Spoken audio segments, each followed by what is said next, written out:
Hi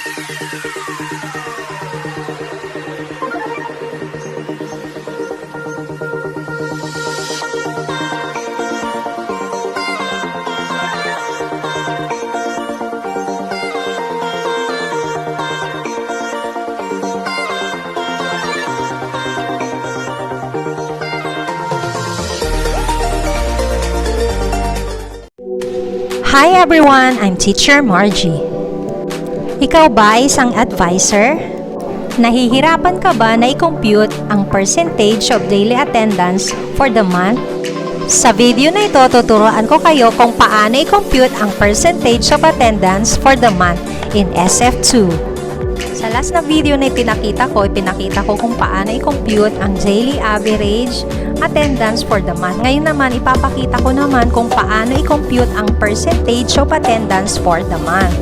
Ayan, so kung na-compute na natin yon, yung daily average attendance for the month, madali na natin i-compute ang ating percentage for the month. Ayan, so yun yung basis natin. So ilan yung na-compute natin at ano yung formula natin. So ang formula, makikita yan sa baba ng ating SF2.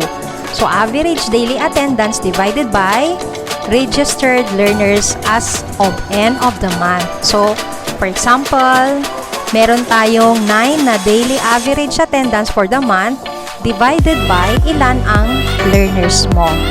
So, ilan ba ang learners? 9. So, 9 divided by 9 times 100. So, yan yung magiging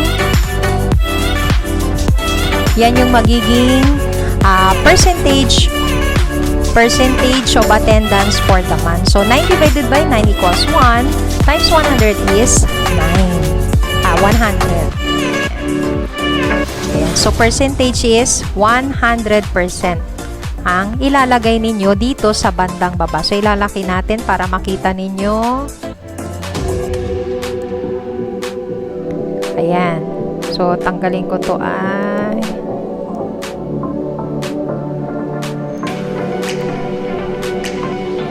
ayan.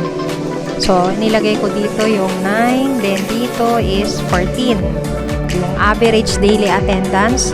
So, ang percentage doon, ulitin natin ang ating formula. So, 9 divided by 9 equals 1 times 100 is 100%. Then, ito naman ang i-compute natin, 14. So, 14 divided by 15 times 100.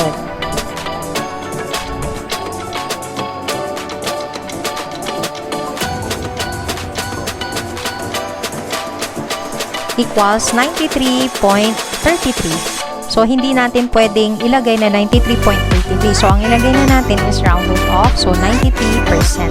So, ang ipinasok ng bata for the month of August sa female is 93%. Ayan. Then, itotal lang natin dito sa total. 9 plus 14 is 23. So, 23 divided by 24 para makuha natin ang percentage of average times 100 equals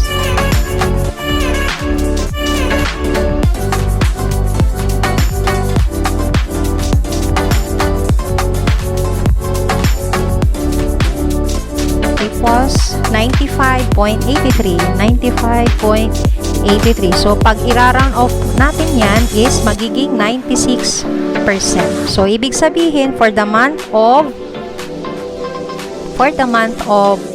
August, ang attendance lahat ng ating learners is 96%, yung percentage for the month. So, pag sa female, 100% siya.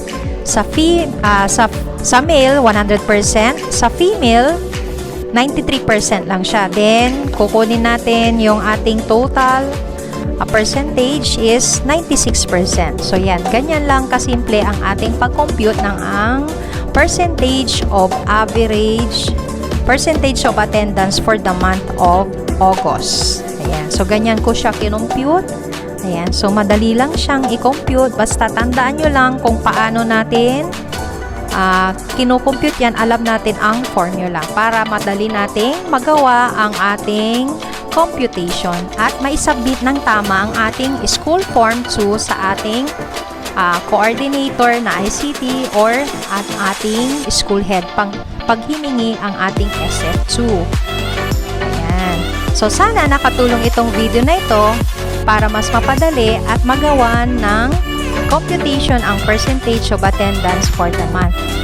Maraming salamat!